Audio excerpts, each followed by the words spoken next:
শিকাব নালাগে, আমাক দেখাব নালাগে, আপুনি চৰকাৰ কৰিব নোৱাৰিব। কৰিলে আমাৰ কংগ্ৰেছ চৰকাৰ কৰিব পাৰিব।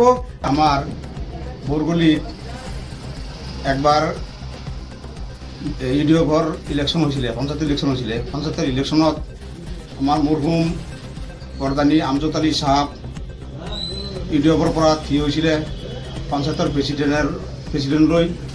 প্ৰেচিডেণ্ট আমি জনসাধাৰণে, বৰগলিৰ জনসাধাৰণে ভোট দি পেলাই প্ৰেচিডেণ্ট বনাই দিছিলে। সেই প্ৰেচিডেণ্টে তাৰ মেম্বাৰবিলাক, ৱাৰ্ড মেম্বাৰবিলাক লৈ আনন্দ উল্লাসৰ ভিতৰত বদৰুদ্দিনৰ ঘৰত গৈছিল। গোটেই ৰাতি বাৰিন্দাত বহি থাকি পেলাই মহাই খালে আৰু লঘোণী থাকিলে। ঠাণ্ডাত ভুগি ৰাতিপুৱা ঘৰত গুচি আহিছে, আহি পেলাই এজিবি জইন কৰিছিল। এতিয়াও ইউডিএফৰ যিহেতু মৰহুম আমজদ আলী চাহাব মৃত্যু হৈছে, তেখেতৰ মেম্বাৰবিলাক এতিয়াও আছে। মাইনুদ্দিন চাহাব তেখেত ইউডিএফৰ মেম্বাৰ আছিলে।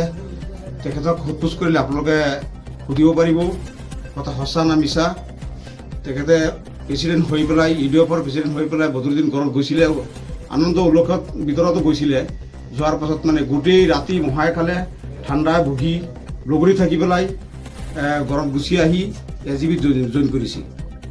আৰু সেই ইমান আমাৰ বৰগলি ইমান ভুক্তভোগীৰ ভিতৰত আমাৰ ইয়াত আহি পেলাই এই ইউডিএফৰ আমিনুল ইছলাম যিহেতু এজন হাজী মানুহ, তেখেতে এই ইউডিএফৰ চৰ্চা আমাৰ বৰগলিত কৰিব নালাগে।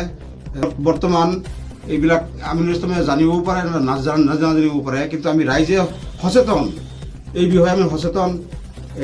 লজ্জাজনক কথা, আমিনুল আহি পেলাই যে ইয়াত ইউডিএফৰ ভোট খোজে। আমি ইউডিএফত ভোট দিছিলোঁ, আমি ভুক্তভোগী, গতিকে আমাৰ ইয়াত আহি পেলাই ইউডিএফৰ ভোট নোখোজাই ভাল। যেতিয়ালৈকে আমাৰ নুৰুল হুদা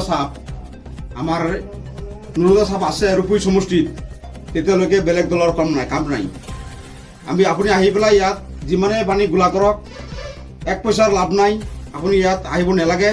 আপুনি য'ৰ পৰা আপুনি আপোনাৰ নিজৰ সমষ্টি আছিলে, নিজৰ সমষ্টিৰ পৰা গৈ আপুনি ভোট খোজক। তাত কিমান উন্নতি কৰিছে তেখেতে সেইবিলাক মানুহে জানে। তাতো আমি গৈছোঁ, সেই তাত গৈ পেলাই খোজক যে আপোনাৰ কথা তাত গৈ সুধিলে সেইবিলাক মানুহে আপোনাৰ কথা চৰ্চা কৰে। আপুনি 15 বছৰ যে কি কৰিছে, সেইটোৰ কথা অনুভৱ কৰক। আপুনি ইয়াত আহি পেলাই আপুনি কি কৰিব সেইটো আমাক শিকাব নালাগে, আমাক দেখাব নালাগে। আপুনি চৰকাৰ কৰিব নোৱাৰিব। কৰিলে আমাৰ কংগ্ৰেছ চৰকাৰ কৰিব পাৰিব। আৰু আমাৰ নুৰুল হুদা চাহাব যেতিয়ালৈকে আছে, তেতিয়ালৈকে এই ৰূপহী সমষ্টিত কোনো দলৰ কাম নাই পাৰিব। আমিনুল ইছলাম চৰকাৰ কৰিব নোৱাৰিব। আমিনুল ইছলাম কোনো চৰকাৰৰ নহয়। আমিনুল ইছলাম ফাৰ্ষ্ট কৰিলে বেলেগ এটা দলৰ লগত জইন কৰিব লাগিব। আৰু আমিনুল ইছলাম এটা মুছলিম মানুহ সম্প্ৰদায় হৈ পেলাই আমাৰ মুছলিমৰ ভৰিত কুঠাৰ মাৰিবলৈ আহিছে। ইহঁতে ভোট ভাঙিবলৈ আহিছে। ইহঁতে আমাৰ ইয়াত আহি পেলাই ইউডিএফৰ ভোট নোখোজাই ভাল। আৰু ইয়াৰ লজ্জাজনক কথা, যিহেতু আমাৰ নুৰুল হুদা আছে, নুৰুল হুদা আমি ভোট দিয়া নাই, তথাপিও আমি ML পাইছোঁ। MLA আমাক চোৱা চিতা কৰি আছে, আমাৰ সুখ দুখৰ আমাৰ সদায় লগত লগ দি আছে।